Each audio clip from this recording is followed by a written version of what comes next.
Buenas noches, soy María Alejandra Castro Arbeláez y estudiante de la Universidad de Salamanca, el Instituto de Neurociencias de Castilla y León, el Laboratorio de Plasticidad Neuronal y Neuroreparación, estudiante de doctorado de Neurociencias. Hoy les voy a hablar de un gran desconocido, el olfato, pues solemos prestarle atención a los demás sentidos y nos olvidamos de que podríamos perder la calidad de vida en ausencia de este. Incluso tomamos decisiones en nuestro día a día gracias al olfato. O quien no recuerda por un aroma a su pareja, por el olor de una flor, se transporta a su infancia, o por reconocer algo en mal estado, se salva la vida. Además, hablaré de una enfermedad descubierta hace más de 110 años y que todavía no tiene cura de gran alcance, pero sí un gran peso tanto para los cuidadores como para las personas que cuentan con esta enfermedad. Entonces, profundizaré en cómo se relaciona la enfermedad de Alzheimer con nuestro gran desconocido y con nuestro mundo afectivo. Más allá del dolor emocional, seré positiva y mostraré un estudio prometedor que nos podría ayudar a desarrollar mayor o igual autoconciencia y expresión emocional para las personas con enfermedad de Alzheimer. Comencemos con un repaso por la enfermedad de Alzheimer. El término enfermedad de Alzheimer surgió cuando se registró el primer caso de esta enfermedad. Lo descubrió el doctor Alois Alzheimer, quien aparece en la imagen de la derecha, tras ver a una paciente que aparece en la imagen de la izquierda de 51 años llamada August Dieter, con síntomas como pérdida de memoria, desorientación y declive de las funciones ejecutivas. El mismo Alzheimer reportó en sus notas: ella permanece sentada en la cama con expresión de impotencia. Le preguntó: ¿cuál es su nombre? August. ¿Y su apellido? August. ¿Y el nombre de su esposo? August. Yo pienso, ¿el de su marido? Ah, mi marido. Ella mira como si no comprendiera la pregunta. Él sigue preguntándole: ¿está usted casada? Ella responde: con August. ¿Señora D? Sí, con August D. Alzheimer reportó el caso con ocasión del 37º encuentro de psiquiatras del sureste de Alemania. ¿En qué consiste y cuáles son las causas de la enfermedad de Alzheimer? La enfermedad de Alzheimer consiste en una demencia en la que se evidencian problemas tanto en la memoria como en el pensamiento y en el comportamiento. Los síntomas se van desarrollando lentamente y van empeorando con el tiempo hasta que se manifiesta de manera grave, tan grave que comienzan a intervenir fuertemente los síntomas con las actividades cotidianas. El síntoma más común es la dificultad para recordar la información recién aprendida. A medida que va avanzando, los síntomas se agravan, aparece desorientación, cambios en el humor y el comportamiento, etc. Los cambios microscópicos se dan antes que los primeros síntomas de memoria.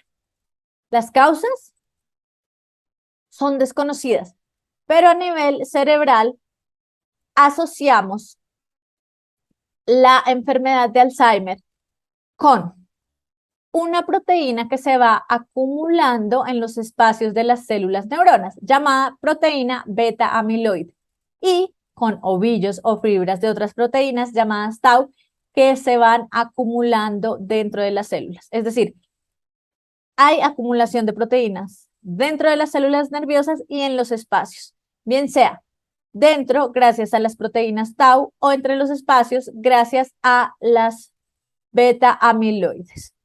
Estas placas y ovillos juegan un papel fundamental en el bloqueo de comunicación de las células nerviosas y alteran los procesos que las células requieren para estar vivas.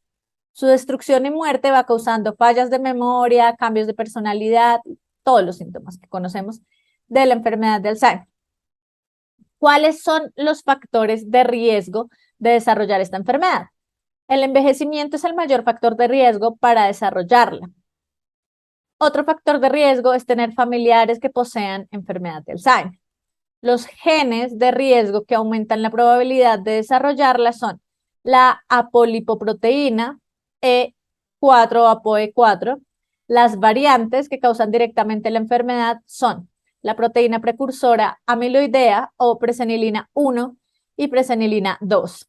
Otros factores asociados pueden ser lesiones en la cabeza, todo lo relacionado con enfermedades cardiovasculares y el mantenimiento de hábitos poco saludables, como no dormir bien, alimentación inadecuada, poco ejercicio físico, exceso de estrés y débil salud social y emocional. La relevancia de la investigación desde la psicología para la enfermedad de Alzheimer es un aspecto importante a tratar. ¿Por qué? Primero, porque no tiene cura esta enfermedad, digamos, de gran alcance. Por lo tanto, seguimos necesitando conocerlos más. Segundo, porque necesitamos tratamientos no farmacológicos que generen un impacto positivo en la calidad de vida de las personas con enfermedad de Alzheimer, pues estos resultan ser menos invasivos y más baratos. Tercero, porque los datos de personas con enfermedad de Alzheimer cada vez aumentan más. Ahora bien, ¿por qué en Latinoamérica? La Organización Mundial de Alzheimer nos recuerda que estamos en mayor riesgo de desarrollar la enfermedad. ¿Pero qué tiene que ver todo esto con la memoria episódica y semántica? La memoria episódica y semántica pertenecen a la memoria autobiográfica, esa que tiene que ver con nosotros mismos, es decir, la memoria de nuestra propia biografía, nuestra propia vida. La episódica está relacionada con las experiencias en cuanto a un lugar y tiempo específico, mientras que la autobiográfica semántica está relacionada con el conocimiento general asociado a eventos que ocurren de forma repetitiva y experiencias del pasado que cubren largos periodos de tiempo vivido. En la enfermedad de Alzheimer permanece por más tiempo el componente semántico de la memoria autobiográfica, lo que se va a traducir en un deterioro en la capacidad de revivir eventos. Y esto afecta la identidad, por lo tanto, el sentido del yo. Entonces, la persona deja de saber quién es cuando se ve afectada esta memoria autobiográfica, que a su vez repercute en la autoconciencia, deja de conocerse a sí misma. Cómo la autoconciencia es la capacidad con la que contamos de hacer introspección acerca de nuestro comportamiento, experiencias, pensamientos, es esencial estudiarla en la enfermedad de Alzheimer vinculada con la memoria, cuyo declive es uno de los primeros síntomas de la enfermedad. Entonces, se preguntarán, ¿por qué el olfato? El olfato está relacionado con la memoria implícita, un tipo de memoria en el que las experiencias previas ayudan a que ejecutemos una tarea sin que tengamos una percepción consciente de que existen esas experiencias. Entonces, como ya sabemos que en la enfermedad de Alzheimer se preserva el conocimiento semántico, podríamos fortalecer la autoconciencia atendiendo a ese contenido preservado e incluyendo al olfato, dada su conexión directa con la corteza, pues este sentido no cuenta con relevo talámico, es decir, no debe pasar por el tálamo para ser procesada la información como los demás sentidos. La estimulación sensorial relacionada con lo emocional ha mostrado resultados positivos. La mayoría de los estudios se han hecho a través de estímulos sociales y auditivos y visuales, pero cada vez más son las investigaciones que se centran en el olfato, dada su cercanía estructural con el sistema límbico, que es un centro de regulación emocional, y gracias a la relación del olfato con la memoria implícita. Recuerden que un olor nos lleva una emoción, y aunque en las personas con enfermedad de Alzheimer estén deterioradas las funciones ejecutivas, la memoria e incluso el lenguaje, la memoria implícita nos conecta con la emoción. Y también contamos con la memoria sensorial que nos va a ayudar al menos a expresar, aunque no sea con un lenguaje estructurado.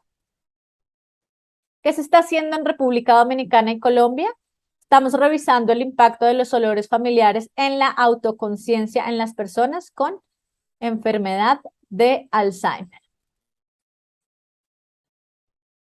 ¿Cuál es el objetivo de esta investigación? Nuestro objetivo es precisamente examinar si la estimulación olfativa evocadora de recuerdos autobiográficos episódicos es capaz de potenciar la autoconciencia en un grupo de pacientes con enfermedad de Alzheimer. De este objetivo surgen las preguntas de investigación. Una de ellas es, perdón, la estimulación olfativa de olores familiares de valencia positiva es capaz de evocar más recuerdos autobiográficos episódicos que la estimulación olfativa placebo en un grupo de pacientes con enfermedad de Alzheimer. Entonces, de esta pregunta se derivan estas dos hipótesis. Primero, el grupo de pacientes con estimulación olfativa de olores familiares evocará significativamente más recuerdos autobiográficos episódicos que el que recibe estimulación olfativa sin olor.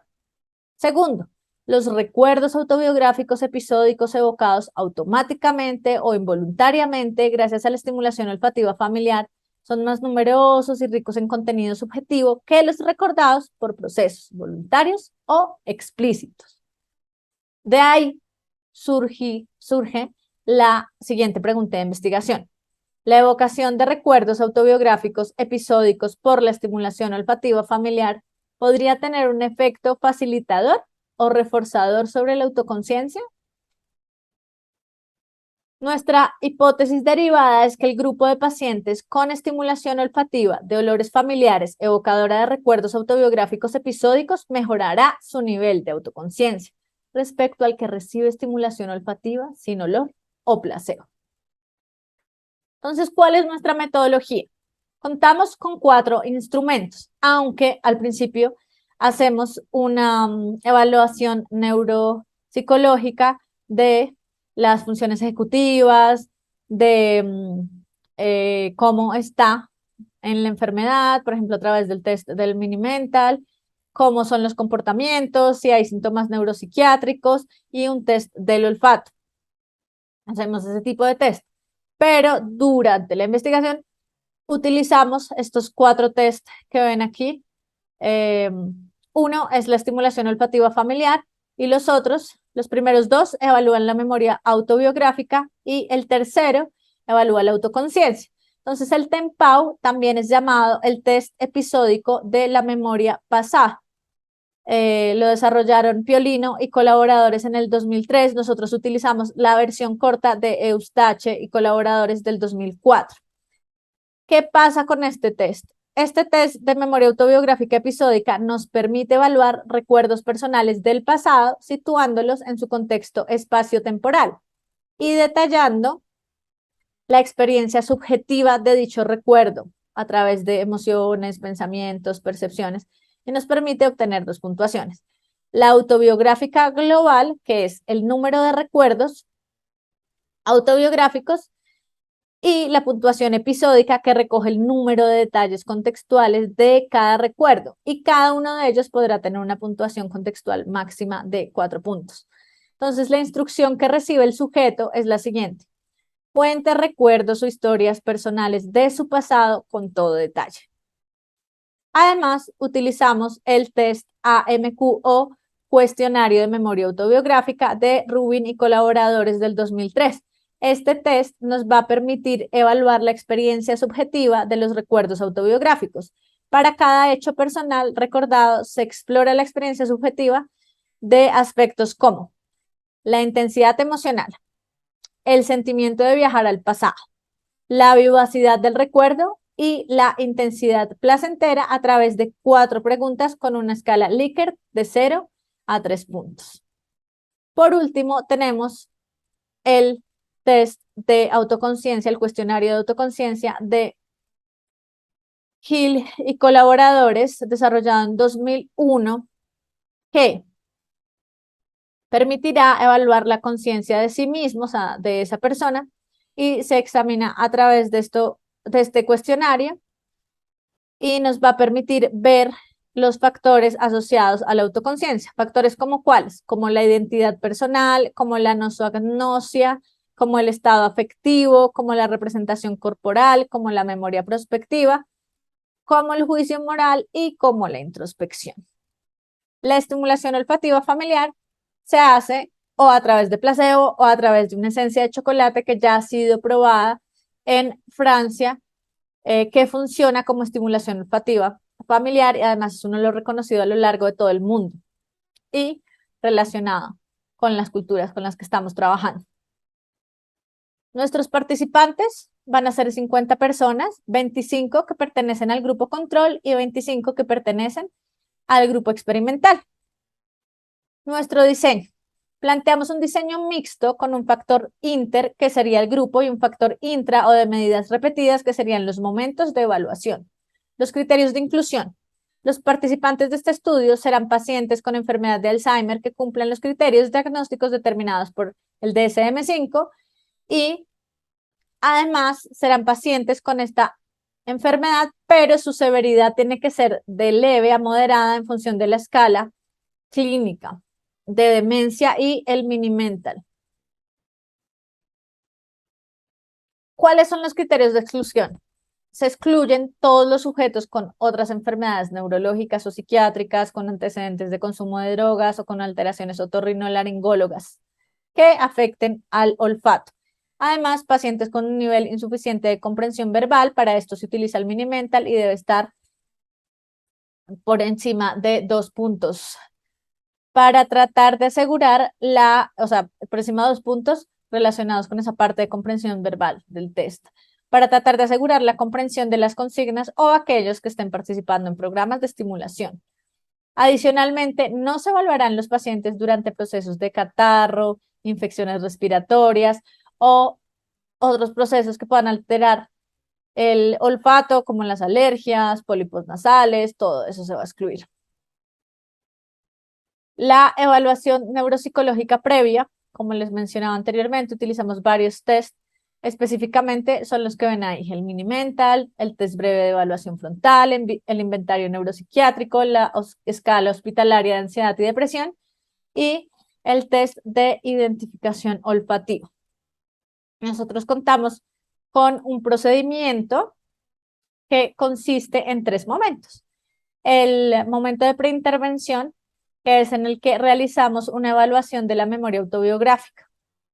Este proceso es de tipo controlado y además también evaluamos la autoconciencia. Por lo tanto, utilizamos los instrumentos TEMPAU, el AMQ y el AC. Además, durante la intervención, lo que hacemos es realizar la estimulación olfatoria con el grupo experimental a través del chocolate y la estimulación olfatoria con placebo con el grupo control. Después evaluamos la memoria episódica autobiográfica, que va a ser un proceso automático.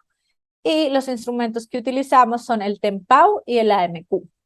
Después de la intervención, también realizamos un test, pero es post-estimulación olfatoria y es de autoconciencia. Es decir, el único test que se utiliza en la post-intervención, lo único que se realiza es este test de autoconciencia. Ya les he explicado cómo es el diseño de esta investigación, entonces paso a explicarles cómo son los resultados. Por ahora podemos decir que contamos realmente con resultados preliminares, entonces hace falta analizar todo el resto de datos y además completar toda la tarea en Colombia para saber realmente cuáles son, ¿verdad? Pero por ahora tenemos algunos, vamos a profundizar en ello y también vamos a profundizar en cómo se realizan los análisis. Entonces, respecto al análisis de resultado, para comprobar las hipótesis del estudio, se consideran 2 variables independientes. Una inter, que es el grupo, o sea, el experimental y el control, y otra intra, que es el momento de evaluación. Puede ser antes, durante y después de la intervención. Por otra parte, tenemos 3 variables dependientes, que son las 2 medidas de memoria autobiográfica episódica y la medida de autoconciencia. Por último, podrán existir covariables, que se tratará de controlar su efecto sobre los resultados. El análisis de los resultados. En caso de distribuciones normales, las técnicas paramétricas que emplearíamos para comprobar la hipótesis de investigación serán el análisis multivariante de la varianza o las MANOVAs, el análisis de la varianza o las ANOVAs, el análisis multivariante de las covarianzas o MANCOVAs y el análisis de la covarianza ANCOVAs. También, por supuesto, se incluirán las pruebas a posteriori correspondientes y los tamaños del efecto. Entonces, ¿cuáles son esos resultados preliminares con los que contamos? Sabemos que por ahora lo que hemos revisado nos da la siguiente información. Se dan mayor cantidad de recuerdos tras la estimulación olfativa familiar en el grupo experimental, mientras que menor o igual cantidad de recuerdos tras la estimulación con placebo del grupo control. Esto nos quiere decir que se comprobaría nuestra hipótesis de ser consistentes todos los datos que faltan con estos resultados preliminares con los que ya contamos. Esto es muy positivo. Y paso a la discusión con esto. ¿Por qué muy positivo? Primero, porque este estudio estaría generando un impacto grandísimo para Latinoamérica y para el Caribe, por supuesto. Lugares donde hay poca investigación y además que no tienen tantos recursos para paliar esta enfermedad. Este tratamiento, si llega a desarrollarse, sería de muy bajo costo, lo cual favorecería a estos países en vía de desarrollo por el tratamiento no farmacológico que nos ayuda a potenciar la autoconciencia. Además, no se ha encontrado que sea invasivo. Por otro lado, estaríamos generando un gran impacto para la literatura, pues es la primera vez que se realiza este tipo de experimentos en América. Primero, además, se podrían comparar los resultados en los dos países, Colombia y República Dominicana, y por qué no extenderlo a otros sitios de Latinoamérica, incluso en países que estén aún más en vía de desarrollo, como por ejemplo Haití. Les cuento, en Colombia contamos con investigación, nos hace falta mucho, pero contamos con ella. En Dominicana bastante menos, pero en Colombia tenemos más formación acerca de la enfermedad, más recursos a nivel de salud. En República Dominicana todavía eso está muy básico. Entonces, realmente estamos generando un impacto positivo al contribuir con la literatura para que se conozca más sobre esta enfermedad y sobre las posibles vías que nos pueden ayudar. En este caso, que nos ayudarían a potenciar esa autoconciencia. ¿Cuál es el impacto para las personas con Alzheimer y sus familias? Pues básicamente la autoconciencia ayuda a que la persona se conecte consigo. Entonces, si la persona se conecta consigo, va a preservar su identidad por más tiempo, es decir, se va a reconocer a sí misma por más tiempo, por lo cual evita eso tan doloroso que es que le digan, no te acuerdas de esto que viviste, resulta muy doloroso para la persona. Y además, para los allegados, evitan ese malestar que está demostrado que se da en cuidadores y en familiares relacionados con personas de enfermedad de Alzheimer, porque sigue recordando los eventos de su propia vida, que es una de las cosas que más nos afecta que les pase a las personas cercanas a nosotros que cuentan con esta enfermedad. Termino con esta frase que dice, del Alzheimer he aprendido a dejar la razón de lado y a comunicarme con la emoción, porque aunque hayan estructuras que no estén en buen funcionamiento, pues a nivel orgánico y eso se transmita también a un déficit cognitivo, al deterioro de la memoria, la emoción sigue ahí y lo que queremos generar es un impacto positivo, ¿sí? Evitar ese dolor tan grande que se da cuando nos olvidamos de nosotros mismos y preservar por más tiempo esa autoconciencia. Esperamos que los resultados continúen siendo así. Muchas gracias.